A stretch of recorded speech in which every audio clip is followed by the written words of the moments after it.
Corona जैसी वबा का हर 20 साल बाद सामना मुमकिन।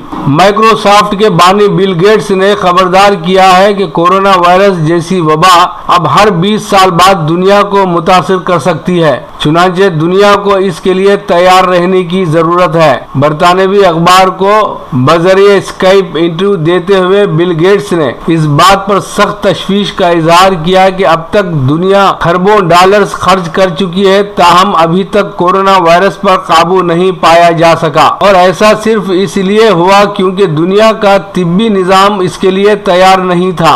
उन्होंने खबरदार किया कि अब ऐसी वबाएं हर 20 साल बाद फूट सकती हैं, लिहाजा दुनिया को इसके लिए तैयार रहने की जरूरत होगी। बिल गेट्स के मुताबिक अगर दुनिया इस तरह की वबा से निपटने के लिए तैयार होती तो आज खरबों डॉलर खर्च नहीं होते और बहुत कम खर्च में हम इस पर काबू पा सकते। मुस्तकबिल में हुकूमतों को अपने तिब्बी निज़ाम को जदीद तरीन और फौरी रद्द अमल देने की सलाहियत की बुनियाद पर तैयार रखना होगा।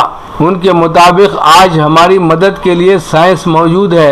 अगर हम पहले से तैयार होते तो बहुत कम वक्त में इस पर काबू पा सकते थे। बिल गेट्स ने उम्मीद जाहिर की कि दुनिया मौजूदा सूरत हाल से सबक सीखेगी और आइंदा पहले से तैयार करके रखेगी। ख्याल रहे कि बिल गेट्स ने 2015 में खबरदार किया था कि बहुत जल्द दुनिया को एक खतरनाक वबा अपना निशाना बना सकती है जो 1 साल के अंदर अंदर 3 करोड़ अफराद को मौत के घाट उतार देगी। उन्होंने उसी वक्त खबरदार कर दिया था कि तमाम तरक्की के बावजूद दुनिया किसी भी किस्म की वबा से निपटने के लिए तैयार नहीं है। बिल गेट्स की फाउंडेशन ने वायरस पर काबू पाने के लिए अरबों डॉलर इनकी अतिया करदा रकम कोरोना वायरस के खिलाफ तैयार की जाने वाली वैक्सीन के लिए फैक्ट्रियों की तामीर पर खर्च की जाएगी।